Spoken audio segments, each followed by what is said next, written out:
President Trump in South Korea this morning following the conclusion of the G20 Summit in Japan. Overnight, he offered a surprising invitation to North Korean dictator Kim Jong-un. The president tweeted he's willing to meet Kim at the demilitarized zone today, even if it's just for a brief handshake. The DMZ is the heavily fortified border separating North and South Korea. If the meeting happens, it would be the third face-to-face meeting between President Trump and Kim. 10 of the 20 countries involved in this week's G20 Summit in Japan were also involved in the Korean War. Fighting in Korea ended in 1953, but no peace treaty was ever signed, and North and South Korea, as you know, remain separated today. Because it was sandwiched between World War II and Vietnam, and because coverage was often censored, the Korean War has been given little space in many history books. But over 7,800 Americans remain missing in action in Korea. Recently, that number was reduced by 1. That story is the first in our new series, Who We Are. It may be known as the Forgotten War, but what happened in a freshly divided Korea between 1950 and 1953 left more than 600,000 dead. And for Cliff Benoit, the war that never officially ended just came home again. Cliff is now 90, living outside Boston, where he grew up. 7 decades ago, he met another Massachusetts boy, George Schipani, in Army training. They became fast friends. He was a very likable guy. Very likable. He'd do anything for you. In Korea, Benoit and his fellow soldiers at first took Pyongyang, the capital of the North.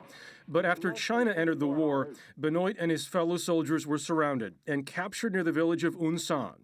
They were forced to march in freezing temperatures over 150 miles to Pyeongtaung. George Schipani was badly wounded. He had a leg amputated in a makeshift mud hut hospital, but died not long after.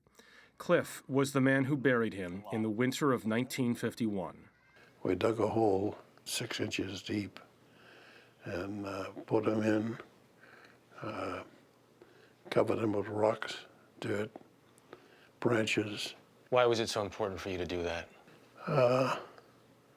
Just he was a friend. A friend in the service is, that's the best friend you'll ever have. And if you get along good with them, you get your ass covered. I mean, doing good. He had you. But and he you had had me him. and I had him. Cliff Benoit was held as a prisoner of war for another 28 months before he was released. He returned to a hero's welcome, got married, and along with his wife raised 7 children. But Cliff never forgot about George, left behind in a distant land. This January, George Schipani's remains were identified by the U.S. government. When you learned that his remains had been identified, what went through your mind? Thank God. The Lord is my shepherd. 68 years after he first buried his friend, Cliff Benoit did it again. This time in Somerville, Massachusetts. It's only KIAs that are buried here. Bob Bean is a casualty officer for the U.S. military. When we're able to repatriate a soldier from a previous war, it's more of a celebration. It gives the community an opportunity to come out and not only appreciate and show their love and respect for the soldier we're burying, but they're also showing their love and respect for all who have served and sacrificed. George Schipani's final resting place is less than 2 miles from where Cliff still lives.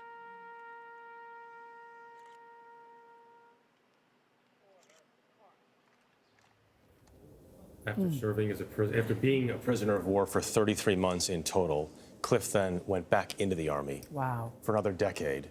And was a letter carrier, raised 7 kids along with his wife. Married for more than 60 years. His wife actually just died in April. So Cliff has been dealing with so much. One of the most extraordinary people I've ever met. Wow. That was so powerful, just the idea of wanting to have him home, that idea of no man left behind. And you see those black POW MIA flags flying for a reason, because people want you to remember. You know, they call the World War II generation the greatest generation. We should have a name for this one. Don't forget about the Korean War veterans, absolutely.